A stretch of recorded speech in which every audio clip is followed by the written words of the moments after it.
Bom, pessoal, então, dando prosseguimento ao nosso conteúdo programático, é importante agora que a gente preste atenção para um outro filósofo que vai ser muito importante ali na Grécia Antiga, muito próximo a Platão, vai ser o seu discípulo, né, do seu aluno mais famoso, que é Aristóteles.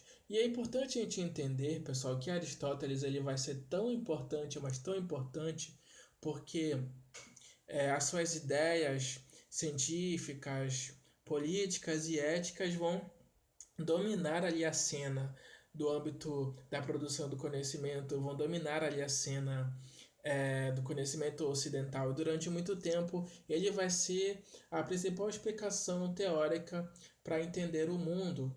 Até ali passando pela Idade Média e já no começo da Idade Moderna, quando surge a ciência moderna, quando a ciência começa a se desvencilhar da filosofia, ali com Galileu Galilei, né? Mas até aquele período ali, Aristóteles era como a principal fonte teórica, filosófica e científica para se entender e compreender o mundo.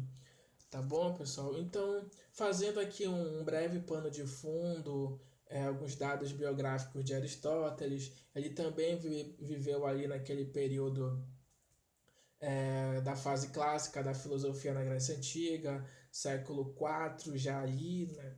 Século V, século IV antes de Cristo aproximadamente.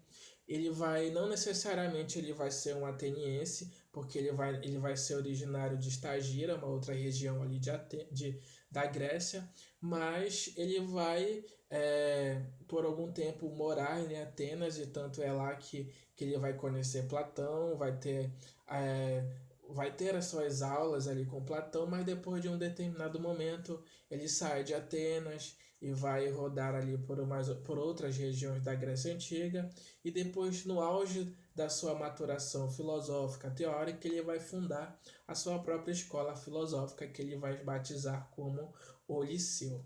E também é importante a gente entender que Aristóteles, para concluir esse dado biográfico, ele foi o professor de Alexandre o Grande, uma grande figura ali histórica. Inclusive tem um filme sobre o Alexandre o Grande que retrata um pouco do que foi essa relação professor e aluno, educador e educando entre Aristóteles e Alexandre o Grande. Fica a minha recomendação.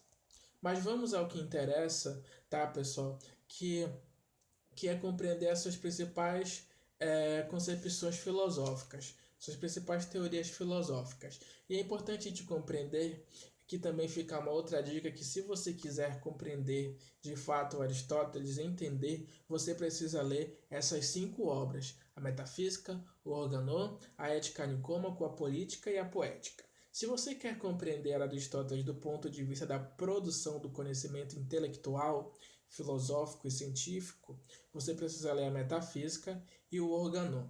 Se você quer compreender Aristóteles do ponto de vista da ética, das suas principais ideias políticas, você vai ter que ler a Ética Nicômaco e a Política. Sobre essas 2 obras a gente vai ver na próxima aula, tá bom? Porque são as suas ideias talvez mais importantes, que ele vai falar, vai fazer aquela distinção entre o que seria ético e o que seria político.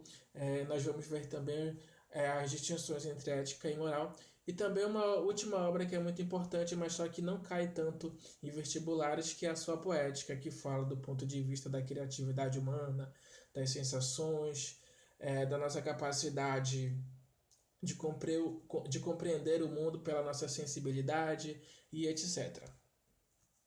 E é importante a gente compreender que Aristóteles ele vai ser um filósofo muito sistemático, tá, pessoal? Muito bem organizado. Tanto é que ele vai dividir o conhecimento em 3 grandes áreas de saberes. A sabedoria, a primeira área que ele vai dividir ali vai ser, que ele vai distinguir, vai ser as sabedorias teoréticas, que tem a ver com teórica, com teoria, que seriam saberes que buscam conhecimento em si mesmos, ou seja, por exemplo, a filosofia ou qualquer outro ramo ali de estudo que se assemelhasse com a filosofia, ou seja, que tivesse o valor teórico, intelectual Mas ele também vai elencar um outro tipo de sabedoria que tem a ver com uma sabedoria prática. E é nesse campo aqui que diz respeito sobre a ética, sobre a moral, sobre as nossas condutas, sobre a nossa capacidade de saber distinguir o que é certo, o que é errado, o que é justo, o que é injusto. E, um, e, um, é, uma outra grande área, tá bom? Que Aristóteles vai elencar também, vai ser do ponto de vista da sabedoria poética ou produtiva. E aqui tem a ver com a nossa sabedoria, a nossa capacidade de produzir algo, de produzir determinados objetos. E é aqui que se centram as suas reflexões em torno da estética, sobre poesia, sobre sensibilidade. Então, ou seja, falou em Aristóteles, falou nessas três distinções de grandes sabedorias, uma teórica, uma prática e uma produtiva. Nós vamos ver uma questão sobre isso futuramente que é muito interessante, que toca nessas distinções aristotélicas.